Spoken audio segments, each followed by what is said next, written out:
Alrighty, well, let's just jump into this. So everybody, this is going to be, maybe we jump right into this. I know Suzanne, I've worked with her before in a previous episode.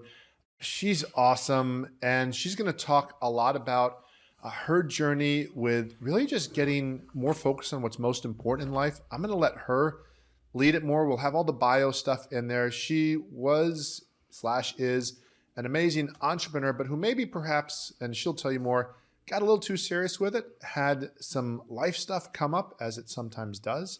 But rather than spoil it, I'm going to just welcome Suzanne. And maybe if you just, Suzanne, if you don't mind, share a little bit about the before and then just go from there. You and I, again, we've talked before. There's a previous episode, by the way, if you really like structure and like how to and the 7 steps to do blah, blah, blah, the other episode is even more of that. This is more of, in a lot of ways, a heart to heart. I think y'all are going to love this. So anyway, really weird, non-traditional intro.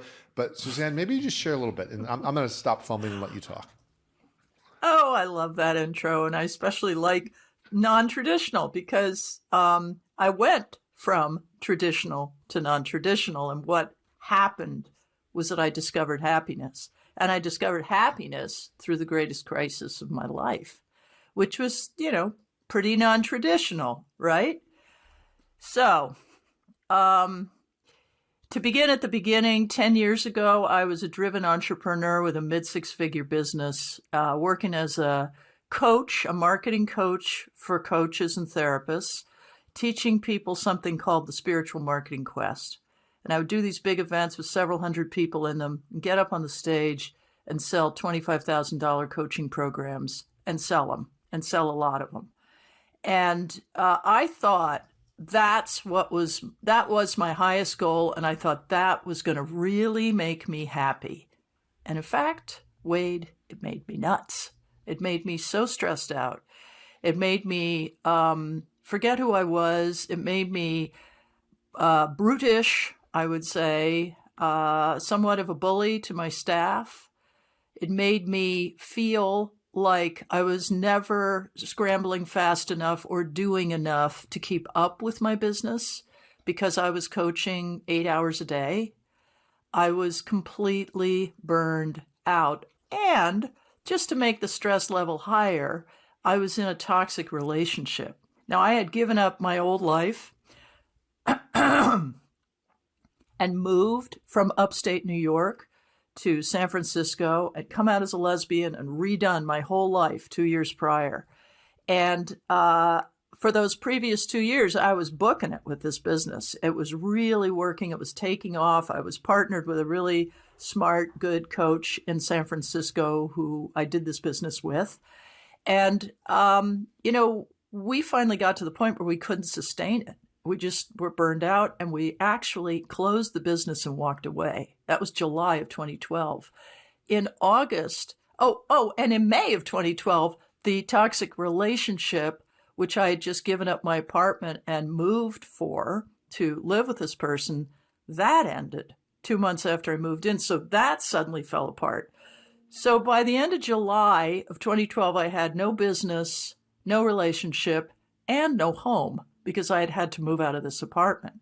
I was driving around the Bay Area in my little car and had my stuff in storage. And I was trying to figure out what city I wanted to live in because I really didn't know the place. All I'd done was work for the previous 2 years. And so I didn't even have a lot of friends. I just had kind of a big nothing.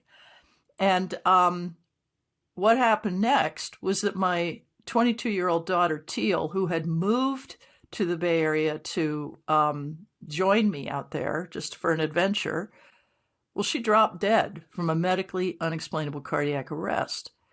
And her death was the real thing that undid me. It was enough to lose all those other pieces. And I was already spinning in this, centrifugal whirl of things don't work. What do I do? And it all just started flying away. And then Teal died. And by then I was just totally alone. And, I had what I would call some really pretty profound spiritual experiences around the time of her death that began to put me back on a track where I felt like the heart and soul of what I was doing was good. But it took me several years to get there. So I wrote a book about it, which I'll talk about in a little bit. But the big thing, the big, flashing sign that was coming up in front of me constantly was values, values, values. What are your values? This was before Teal died. Now, let me talk about her death. She was an epileptic, and her epilepsy was very well controlled with drugs, so we didn't ever think about it too much. And the night of her collapse, we actually went to dinner in North Beach in a little restaurant. And at that dinner, she was acting a little bit spacey. She was not totally present. She was really late, which was unusual for her. And she didn't have much to say. And this was a very fun, bubbly, joyful, gregarious young woman, So I didn't think about it much. I was completely in my own head at the time, very self-involved. And I was going to meet another coach, as a matter of fact, who was flying in from Vancouver. It was a dear old friend of mine, and we were going to spend the evening together hanging out after dinner. So my mind was on that. And, I got a friend to give Teal a ride home. Okay, fine, she's fine. Well, 2 hours later, I get this call from San Francisco General Hospital that she's in critical condition, has had a cardiac arrest. And in fact, what had happened is she collapsed in a bathroom alone, a locked bathroom, and for 15 to 30 minutes, she had no heartbeat. That fries your brain. So her heart was actually restarted, which, for reasons I'll share later, is kind of a key piece of this story. So her heart was restarted, but she never regained consciousness. She remained in a coma on life support. And 6 days later, they could finally look at her brain, and they said, she can't live like this. And we took her off life support, and she died. That whole process was massive wake-up call, just massive. I can't even tell you how shocking, how deep the grief and the loss is or was. But the incredible thing was, I walk into her hospital room after I get to San Francisco General, and I'm standing there, and she's all covered with all these, wrappings and, monitors beeping and machines going and people hovering around her trying to keep her alive. And I just had this profound knowing that she was going to die, that I was going to be dramatically changed by it, and that I would help other people as a result of her death, as a direct result of her death. And that is, in fact, what has happened over the years. But first, I knew in that moment I had to become a better person. I had to stop worrying about the money. I had to stop fixating on how to maximize each moment of opportunity. How to, I just was too driven. And, after her death, I read her journals. And there was something in her journals about how right before every quest, Mom's kind of a BIT, fill in the rest of the letters, right? And I really have to talk to her about this. And I thought, okay, there's lesson number one. You got to stop being such a jerk to people. And, lesson number two for me was that I felt very disconnected from what I was really here to do. I could make money doing this marketing business. I had, 12 years in ad agencies. I knew how to do this. But was it what I was really put here for? Was this other work the thing I was really put here for? And the other work, I didn't know what it was. I had no idea. In fact, I had a little business all ready to go that was called The Spiritual Diet. And this shows you where I was at, because I had no idea what a spiritual diet actually was. But I knew those two words were like super big on SEO searches and it would get a lot of hits. So I was like, okay, great, spiritual diet. I'll just come up with something. No. This is not how we serve people. This is how we maybe make some money. But are we going to feel good when we wake up in the morning? Are we going to like ourselves in the middle of the night? I don't think so. So that's really what the wake-up call was for me. The wake-up call was about living on my savings for a while, not working, slowing down, going within, and connecting to a deeper mission. It took me a long time to find it, especially because I had a program in the hopper. I was ready to go with this thing. And, what do you think I did? Well, of course, 1 month after the worst crisis of my life, I launched my program because I'm a hard worker and this is what you have to do. I had money in the bank. I did not have to do this. And what do you think happened, Wade? Well, I'll tell you. I launched that program and, it was pretty good registration. I think I got 20 people at a pretty high price point. And I was pleased with that.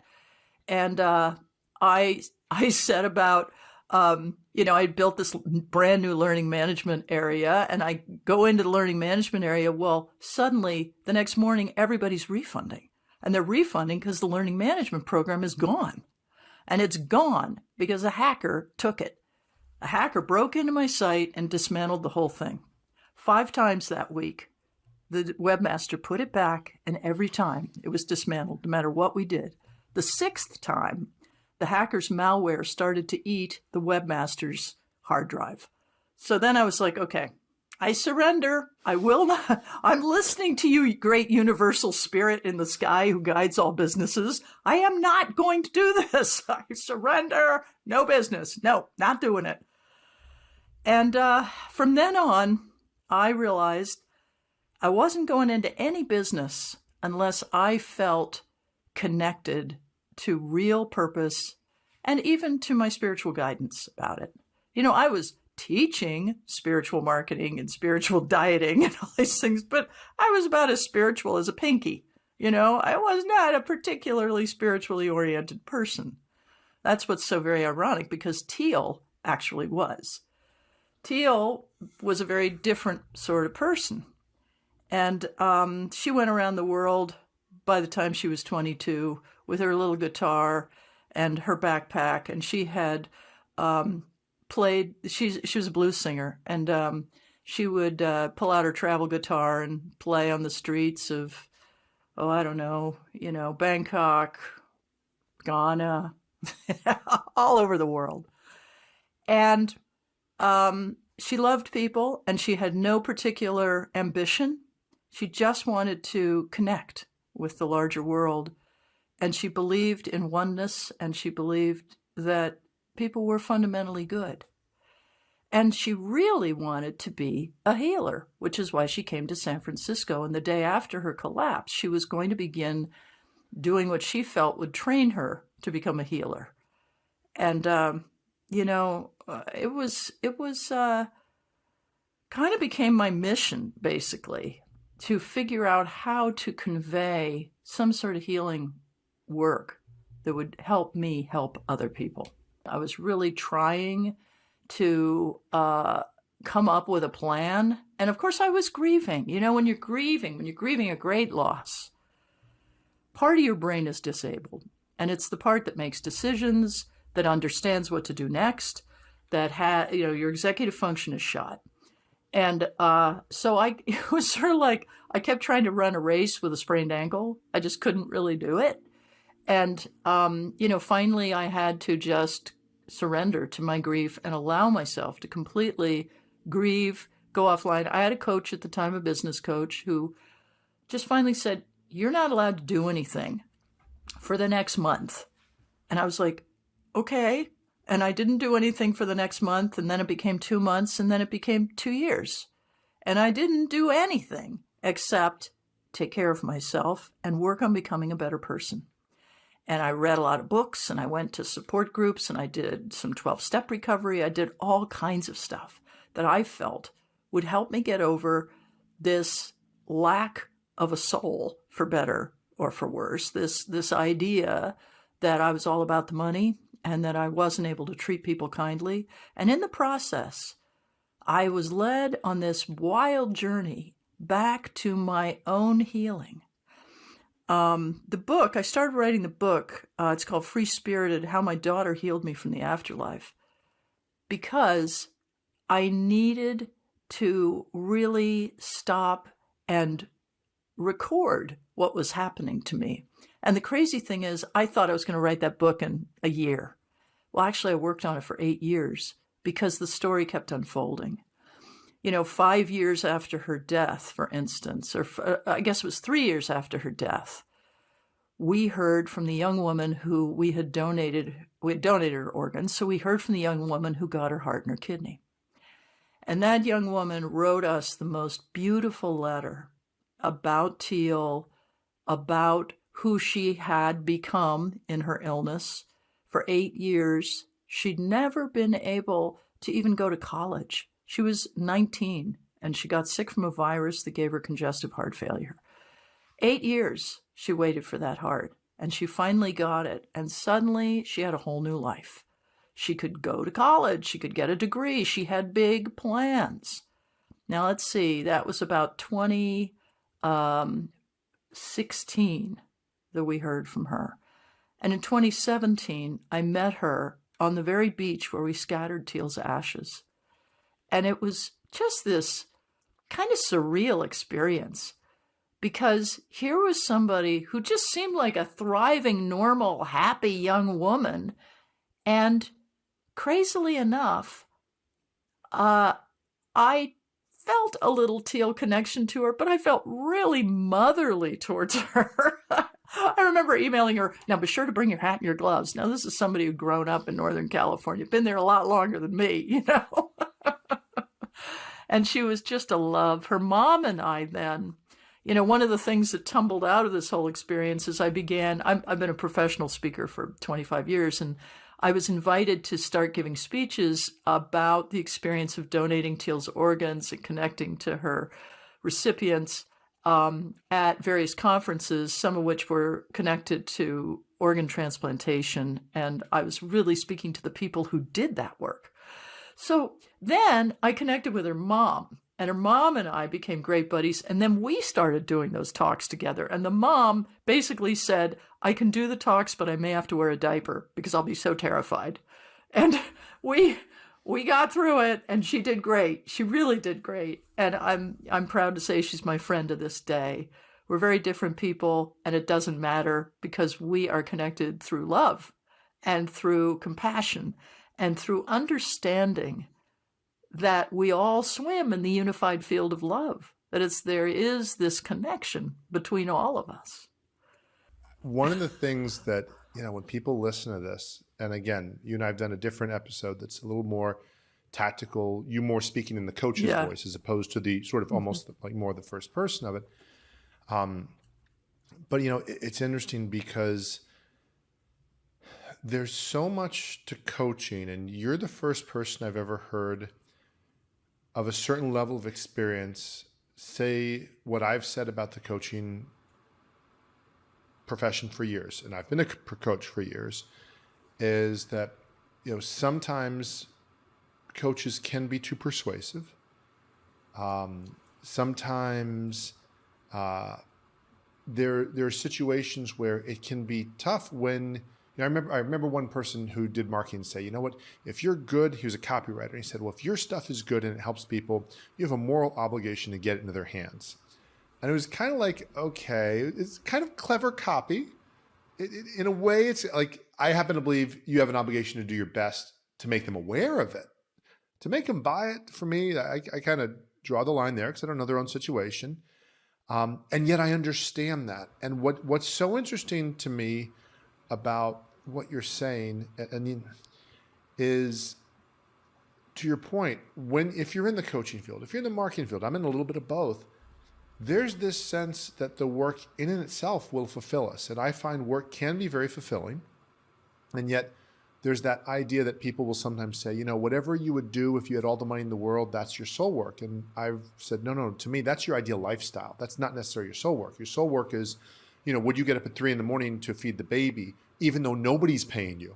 Well, that might be something that's closer to your soul work, or the journey you've been through. What's the stuff that you're like, okay, I can't get away from this. I can't get the course to run 6 times. The server crashes. Like things that where you realize, okay, whether it's the entrepreneurial gods, whether there's a God, a universe, whatever it is, there's something going on here, and okay, that's not supposed to be. And specifically, and I'm sure you know this, Today, a $25,000 program is one thing, and that's almost the soup du jour with some people, or the 10 to 25, everything's $10,000 and $25,000. But we're talking in 2023, you're talking a good 10, 12 years ago, when even then 25 and just even mathematical cost of living, that's like 60, 70, 80 today, depending on the exact numbers you use. And even then it was less of a thing.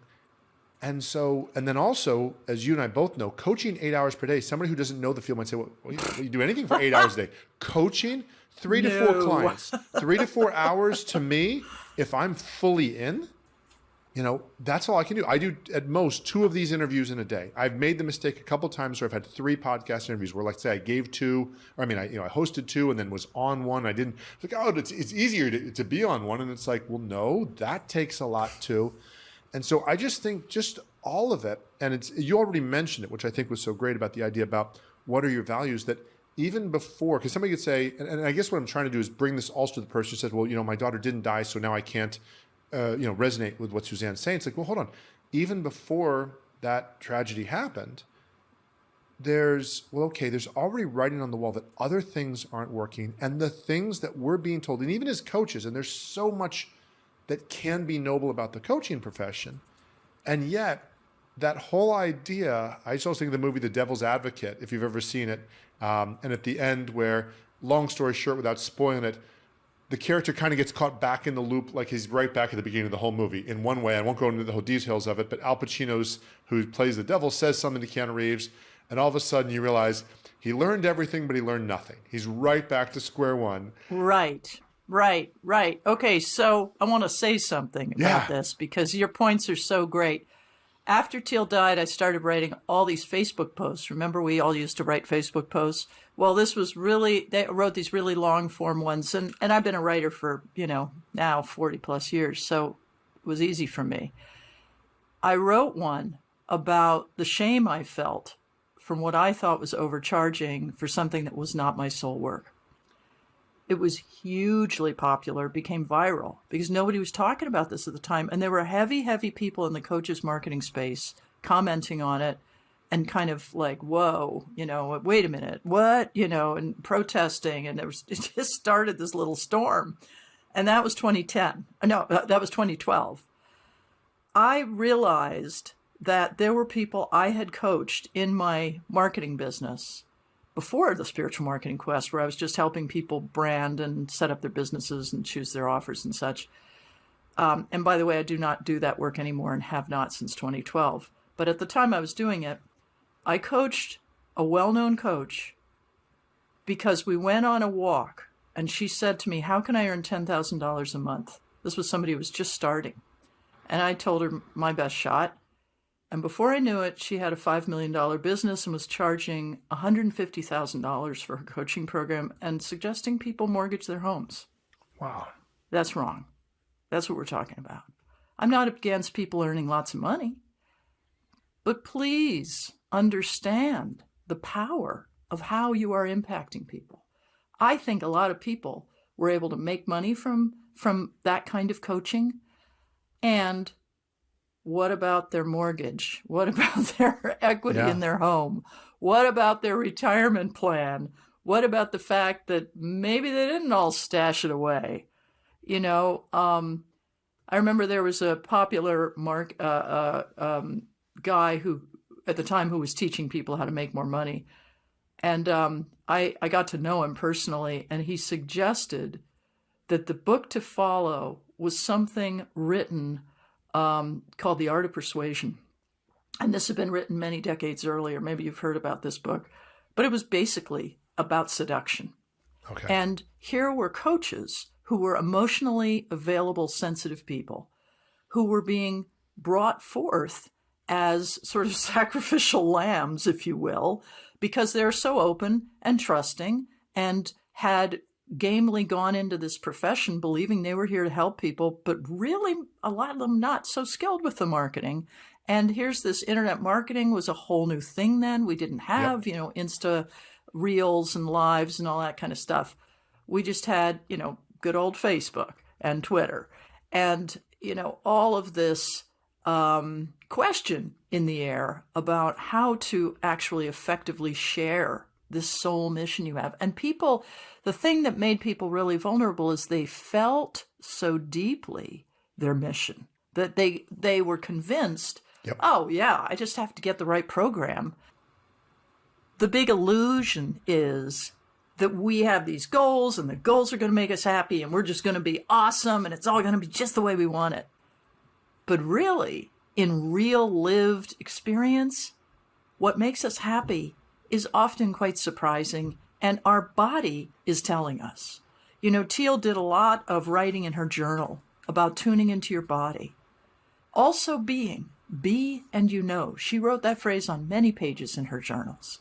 And the idea is that you drop into your body and you listen to your body, you put your hands on your heart, you know, you lie down and you put your hands on your gut and you ask yourself, what do I need right now? What would make me feel safe right now? What's my next right thing? And then you do it.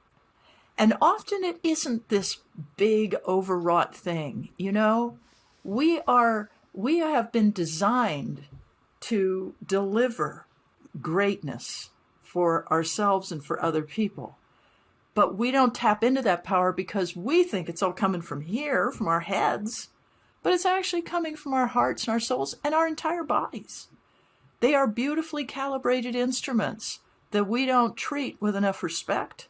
We don't treat them in a healthy way often, or if we do, we just sort of live from the neck up and only act on our ideas. We ignore the gut feelings we have or our emotional reactions to things.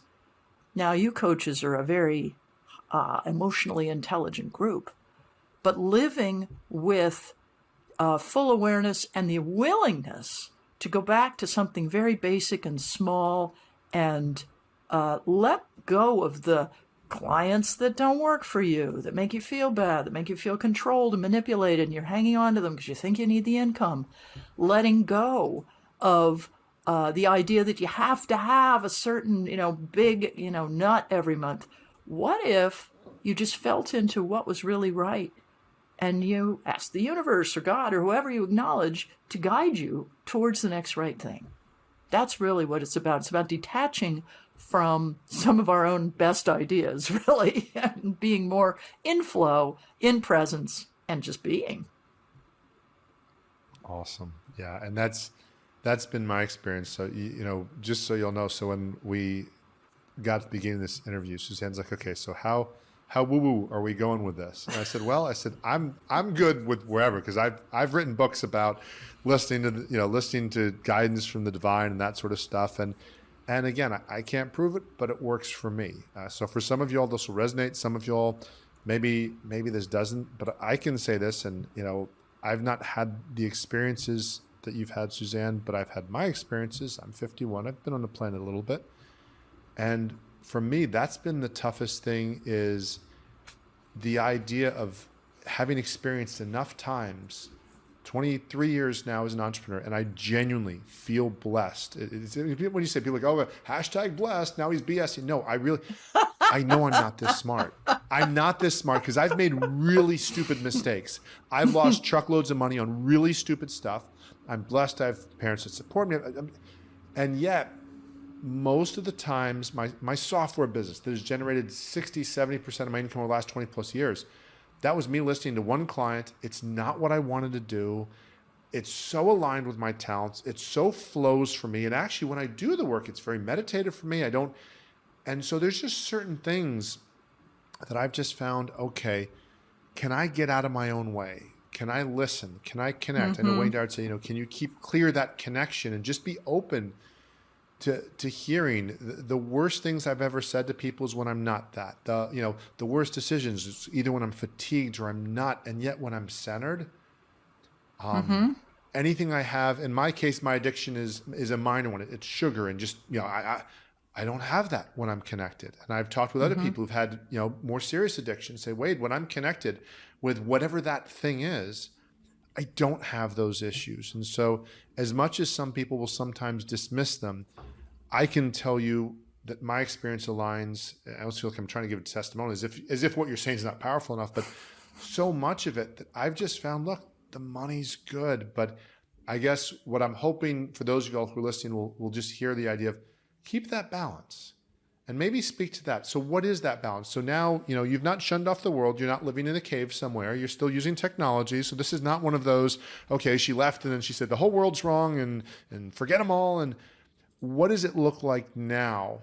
And what does it feel like to now, it sounds like you've come back more on your terms, and yet at the same time, kind of on whoever's or whatever's turns, by being open to not thinking that Suzanne has to run everything. Well, that's right. And that's a beautiful way to put it. I really like that. The way my life looks now is I'm, as I said, abundant. I'm happy. I got my resources covered. Just found out I don't have to work anymore if I don't want to, but it turns out I want to, which is it's a great testament to being able to tune in and look at your resources and being able to let go if you need to let go. And, my life is simpler. I think the pandemic did us a gift there by giving us the opportunity to reconnect with ourselves, our families, our homes, our loved ones. And all of that is very strong for me. I have floated into, and I really say floated because it really wasn't like a going out, getting it, hammering it down, trying to make it happen, coaching practice, which has been, slowly building. But like I said, it's like I'm not working with anybody I don't want to work with. And I'm not going to do any kind of coaching I don't want to do. It was interesting with the fiction. I mentioned that for 8 years I wrote fiction for an investor, and that was how I made my living, which I never would have expected. I was approached by this person and offered this gig, and I wrote 8 novels. And, I had published a novel with Random House many years prior, and this person had remembered it, and they really loved it, and they wanted me to write some more. And I had a lot of fun doing that. And then one day it was like, I'm not having fun anymore. Novel number 9, it's not working for me. And my agent couldn't really get behind it. And he called me up and he was like, I think we're done. And I said, yeah, it'll be fine. And I had no idea where the income would come from after that. And that was actually 9 months ago. And, everything I've developed has just been since then. But it's what feels right. It's what I feel I know how to do. It's what I learned so much about being disconnected from yourself and not having the power of your values working for you, that when I got in touch with what those values are and how to get back in touch with them, that made me really feel like I had something to say on that subject. And now the world, interestingly, is in a place where we need values coaching.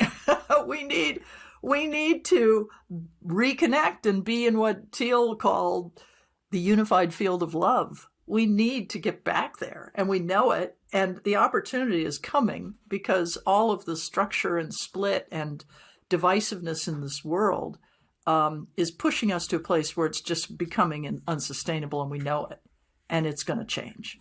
And I really believe that. And I'm kind of riding out ahead of the wave is how I see it. And, like I said, it's a fulfilling, abundant life. I got this crazy little dog that I spend a fair amount of time taking care of. And I'm a puppy mom, and we have a lot of fun with that. And life goes on. And I got my book. That's awesome. I'm launching the book, and the book has been a great joy. Yeah, and so I was going to say, so if you'd share with people a little bit about, the book is called Free Spirited. Share a little bit about that, and correct me if I'm wrong, it is out now. I know you and I were talking. Yeah. It's out now. Yeah, it's in ebook, paperback, and audiobook. It's called Free Spirited, and if you go to Amazon and type in Free Spirited Falter, Falter, which is my last name, you will be able to get a hold of it. And my website is SuzanneFalter.com. You can learn more about me and what I'm up to, and you're all welcome to drop by. Awesome. Thank you so much, Suzanne. This is, I find it's so rare to find somebody who has been somewhere that they set out to be. So they got that level of success and then have come back and do something different and choose something different. And maybe it is something that happens that wasn't the way they want. Usually in some way, at the very least, if there's not a tragedy, there's disillusionment. I happen to believe that's part of why, some of your highest income earners on the planet have such a hard time, because many other people are saying, well, when I make that money, I'll be happy. And they're still living in that hope. And somewhere there's these people like, no, I've been there. And that was my last hope. And now it's not that. And so I just think it's so awesome. And, what I take from what you're saying, which is, again, I've been blessed to see some of this, but you're reaffirming it for me, is, look, if every day you enjoy and you don't get exactly where you thought you were going to go, or where you think you should go, or where somebody thinks you should go, but you're enjoying that day and you're present and you're available, and engaged and connected to what's in front of you and the gifts and the people and all the things that are around you, whatever you want to call that. You want to call that tree hugger, you want to call that woo-woo, you want to call that blissing out. There's still something to that, and there's still something to the idea that I've still never heard anybody say, I wish I'd worked more. Doesn't mean our work's bad. I think our work is necessary. I think it's part of what we contribute. But what would be your final thoughts on that? Oh, I just think... I mean, we're not trying to take you out forever. Not your career thoughts. Like your final thoughts for the interview. That's really thanks deep for there. clarifying, Wade. My final thoughts are that where you are exactly right now is just what's meant to be. And you may not like the results, but that too is just what's meant to be. And if you can allow yourself to surrender to the lesson in the moment, every moment is a lesson. And my beautiful Teal wrote that in her journal, and I know it to be true. That's so awesome. Thank you so much. Again, we'll have the links. If you're listening, you can get them in the podcast episode or on the videos. As always, I look forward to helping you all just get in touch with what makes you happiest. And the way I word it is say, create more impact, help more people, make more money, do what you do best so you can fully enjoy your family, your friends, your freedom, and this wonderful thing called life. Thanks so much for listening.